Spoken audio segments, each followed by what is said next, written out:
once again to a bonus episode that we do occasionally on this Mother's Day. Happy Mother's Day. Happy Mother's Day to, I know my mom watches.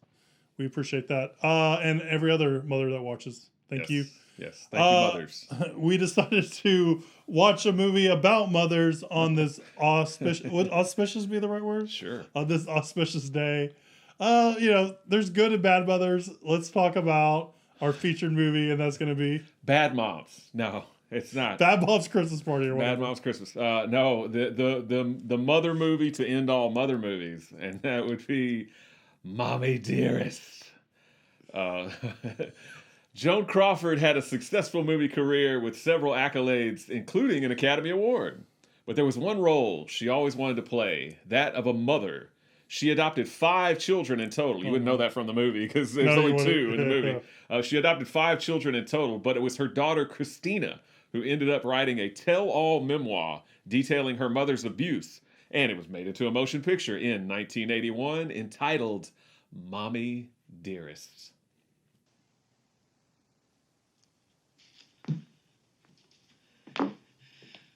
I don't ask much from you, girl. Why can't you give me the respect that I'm entitled to? Why can't you treat me the way I would be treated by any stranger on the street? Because I am not one of your fans!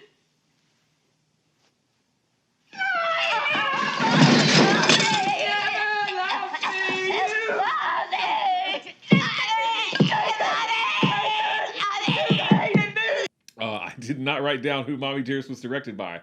Oops. But anyway, who cares? It stars Faye Dunaway as Joan Crawford. I did not write the girl's name who plays Christina as a young girl, but Diana Scarwood plays Christina Crawford as an older woman, and Xander Berkeley plays the young son. Frank Perry directed it. Frank Perry. I don't know what else he directed. I'm not familiar with Frank Perry.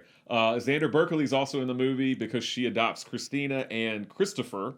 And when Christopher's grown up, he grows up into Xander Berkeley.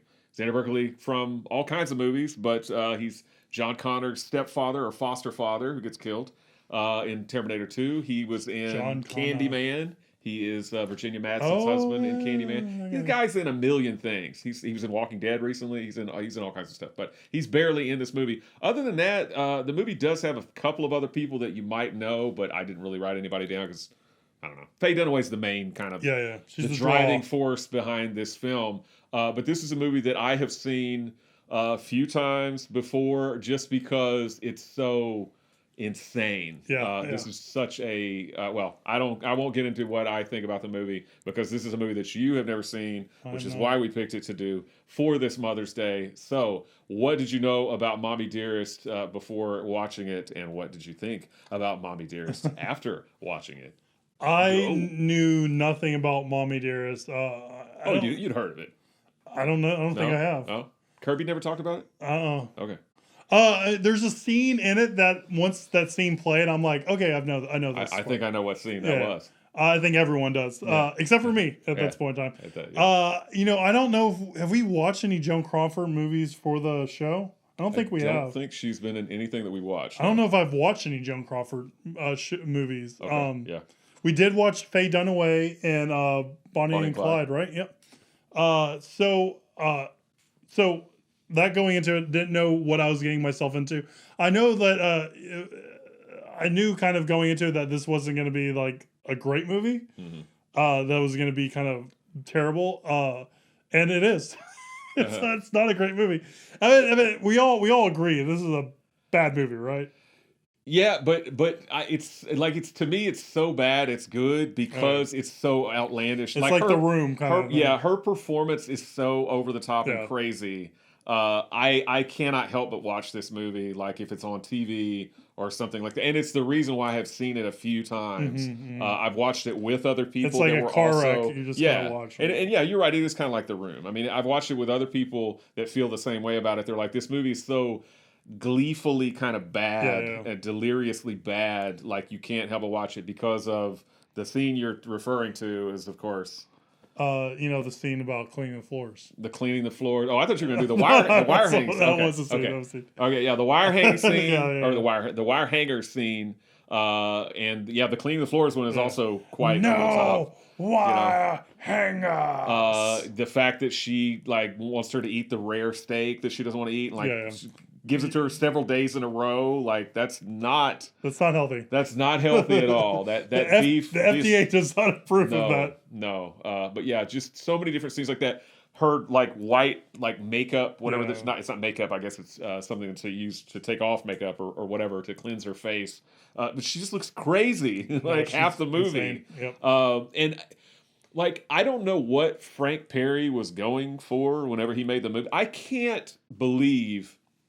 I honestly, there's no way that he was trying to make a straightforward. You think this was parody a little bit? It had to be. Okay. I mean, he had to have been going for a Douglas Sirk kind of thing where he's okay, this is just going to be as melodramatic as it could possibly get. Because I don't see how Faye Dunaway could possibly look at dailies or whatever, back in those days, they would look at, dailies to see how things were going. I don't see how she could look at dailies and think people are going to take me seriously. Faye Dunaway is a terrific actress, so it's not like she's a bad actress. But in this movie, she's just crazy. She's so over the top. Yeah, I was reading on IMDb. Apparently, she was a terror to work with. Really? So she might have been just she's channeling her inner Joan Crawford, I guess, or something. Yeah, maybe method. She was method. Yeah.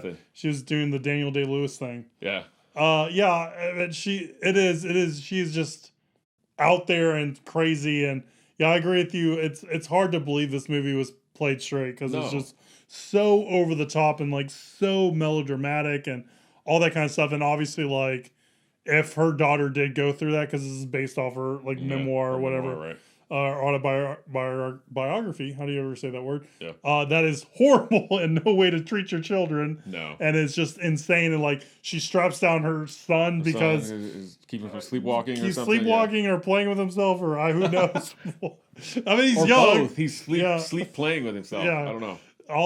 Just so weird. And then the scene where she's digging up all of our plants, and then she's just over the top. This movie won numerous Razzies. Have you seen that? I believe it. I didn't, but I believe it. It won I believe it. 8 or 9 Razzies, and then it won a Razzie a year or 9 years later as the worst movie of the decade. Really? Yeah. Wow. I saw that. So yeah, it won one in 90 for worst movie of the decade. It won a bunch in 1981 for Faye Dunaway's performance. She tied with somebody else I can't think of right now for that Razzie.